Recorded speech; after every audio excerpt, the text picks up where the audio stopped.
അപ്പോൾ ബാംഗ്ലൂരത്തെ ഇന്നത്തെ ബ്രേക്ക്ഫാസ്റ്റ് കണ്ടാലാ എൻ്റെ പൊന്നോ, ഇവിടെയൊക്കെ യാത്ര വന്ന ആൾക്കാർ ചള്ളായി പോകും കേട്ടോ. ഇന്നലെ രാത്രി 1 മണിക്കും ചിക്കൻ എന്തുവാ നമ്മുടെ അവിടെയൊന്നും ഞാൻ കണ്ടിട്ടേ ഇല്ല. അമ്മാതിരി സ്ട്രീറ്റ് ഫുഡുകളും.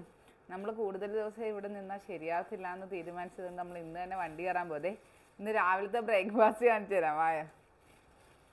ഒന്നും വേണ്ടാതെ ഇന്നലെ രാത്രി തീരുമാനിച്ചതാണ്, പക്ഷേ രാവിലെ ആയപ്പോഴത്തേക്കും വിശപ്പിൻ്റെ വില സമ്മതിച്ചില്ല. അതെ എന്തുവാന്ന് കണ്ടാലോ, ഇങ്ങോട്ട് വാ. ഇതെന്തുവാണ്? ഇഡ്ഡലിക്ക് ബോണസായിട്ട് 2 പരിപ്പ് വട. ഇഡ്ഡലിയാണേ. 2 ഇഡ്ഡലിയും ആ ഒരു സെറ്റിൻ്റെ ഒപ്പം 2 പരിപ്പ് വടയും പിന്നെ കുറച്ച് സലാഡ് ഇട്ടി. 2 ഇഡ്ഡലിയൊന്നും വേണ്ട, നമുക്കിത് മാറ്റി വെക്കാം. ഇത് തന്നെ വേണ്ട, ഇത് പരിപ്പ് വടയും വേണ്ട. രാവിലെ കുറച്ച് സാലഡ് കിട്ടിയിട്ടുണ്ട്. പിന്നെ ഇതെന്തുവാ ഇത്? ചിക്കനാണോ ഇത്? ചിക്കൻ രാവിലെ ഏകദേശം ഒരു 9 മണി ആയതേ ഉള്ളേ. രാവിലെ തന്നെ ചിക്കൻ്റെ പരിപാടിയൊക്കെ നല്ല ഇവിടെ ഉള്ളവരുടെയൊക്കെ ഒരു എന്താ പറയുക, നമ്മുടെ ഡയറ്റിലെ ഗ്രൂപ്പിലുള്ളവരൊക്കെ പറയുന്നേക്കാം. പുറത്തോട്ട് പോയി കഴിയുമ്പോഴത്തേക്കും ഫുഡിൻ്റെ കാര്യത്തിൽ. പക്ഷേ ബാംഗ്ലൂർ ഫസ്റ്റ് ടൈം ആയതുകൊണ്ട് തന്നെ നമുക്ക് ഇതിന് സ്ട്രീറ്റ് ഫുഡുകളൊക്കെ പലതും കണ്ടിട്ടുണ്ടെങ്കിലുവേ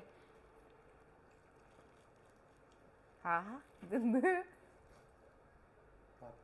പച്ച കളറിലെ ചിക്കൻ. അതും സാലഡും ഒരിതും എടുത്തിട്ടുണ്ട്. പിന്നെ സാമ്പാറും ചട്നിയും ഉണ്ട്, എടുത്തിട്ടില്ല. അപ്പം നമുക്ക് എങ്ങനെ ഉണ്ടെന്ന് നോക്കാം. എനിക്ക് സാധാരണ ഞാൻ വെളിയിൽ പോയ ഇഡ്ഡലിയൊന്നും രാവിലെ കഴിക്കാത്തതാണ്.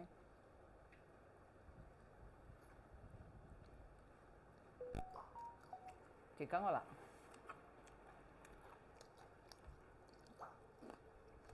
അപ്പോൾ പുറത്ത് പോകുമ്പോഴത്തേക്കും നമുക്ക് കിട്ടുന്ന ഭക്ഷണം എന്തോ അത് ക്വാണ്ടിറ്റി കുറച്ചെടുക്കുക.